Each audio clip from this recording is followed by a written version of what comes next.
hope I can show you this, but this one is really bad.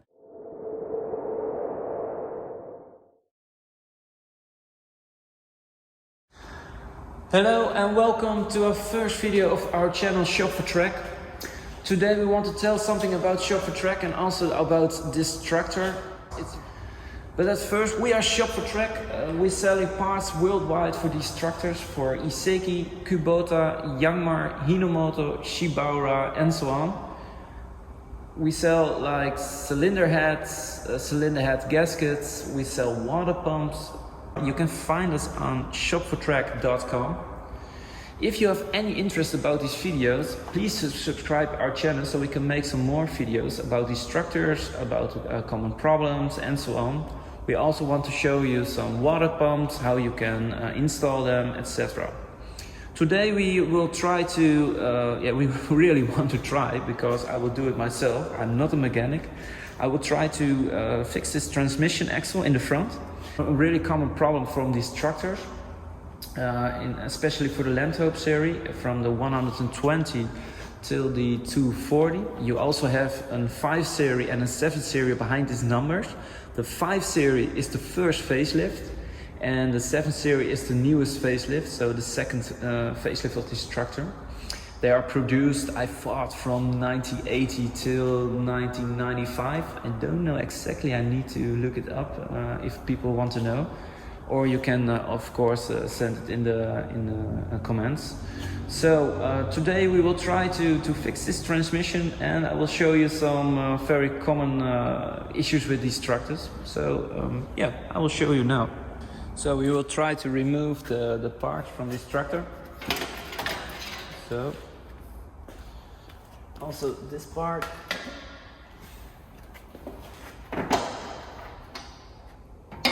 So we can work more easy.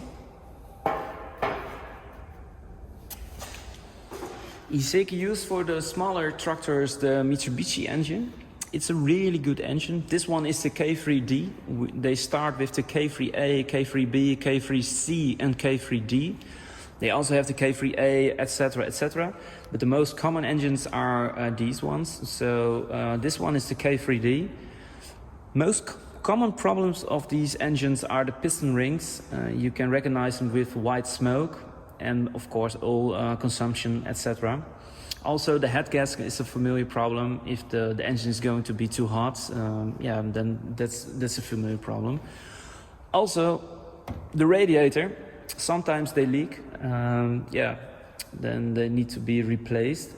Some other times, if the engine is going to be too hot with mowing or something else, they are stuffed up. I don't know exactly how you say it in English, but they need to be cleaned inside. So that's the most cheap job. So that's not the most expensive job to do. To replace a radiator, we of course have them in stock. That's really good to know. Filter. This is the air filter. You can really easy to replace these ones. I can show you this one. This one is also replaced. It's a really long thread, okay? So this one is new. If you can change them like here. So and now we can show you more about the tractor. This is the all-wheel drive. You can put it in like that. This is for the differential in the front, in the back. This is for the PTO. The first one is 540, the second is 750, and the third is 1000 RPM. This is also for the rotavator, but this tractor doesn't have a rotavator, so you don't use it. This one is for the back. So, and this is the very good to know is this one. You can check if the hydraulic filter is still okay. If you put it like this, you can always check if this one is working or not. So we will show you now some details about these tractors. This is the air filter, like I told you before. Very important, always check this. If there's no clearance between the water pumps, so don't hear any noise if it's clicking or something. So this one is perfect. Fuel filter, very important. Put this one in 0, so you can change the air filter without any problem. You can turn this. so you can change it for the new filter. Behind here is the oil filter. Please always replace the oil filter and the oil after you buy a tractor like this new. Perhaps the seller will tell you it's changed or something, but always do it. Truck oil is very important. 15W40 you can fill it up with. So, and now the nicest job for today. This one needs to be replaced. I will show you in some minutes how we will how we will replace this part. So we'll be back. So now I will show you this common problem that not many people know about this. All the Landhope tractors have this problem, and we sell the spare parts for it. So I'm very happy I have it myself. So this one is broken. I hope I can show you this, but this one is really bad. I will change it and I will show you guys how to do it. But this part is this part is really broken. I regretted to do it because I'm lying under the tractor.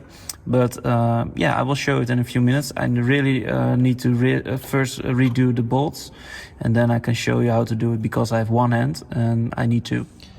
So the first thing is done. I can remove it like right now. I can try to do that. So of course it's not working like always. So I'll try it. So this time I hope I can try to show you how you can replace this. Jongens. So now I can redo this one. So okay, only this one needs to be done, and then oh man, this is really bad. So it was not the most easy access, but I've done it in like 5 minutes or so. Now I need to remove the last piece like this. So they are both off. So I'm really happy it is out. It was not like 10 minutes or 15 minutes, it was more like 20-25 minutes. It was a little bit rusty. It is really good that we replace it. So it's really bad. It's really bad. So people, I hope you will replace it in time, because it can make a lot of damage beneath the tractor. Perhaps the transmission will be destroyed or the engine. So it's really important to replace it. We have it in our web shop, we have it in stock. So if you have any questions about it, you can always ask us, and we can ship worldwide. Many thanks for watching this video. I hope you learned a lot about this video, and if you have any questions or you want more videos about these tractors, please ask us and we will do it. Till next time, bye bye, thanks. Still very important, there's a hole in this transmission spline, so it's really need to be put in like this, so you can replace it by the bolt that will be in it. And you know for sure this one will fit 100%.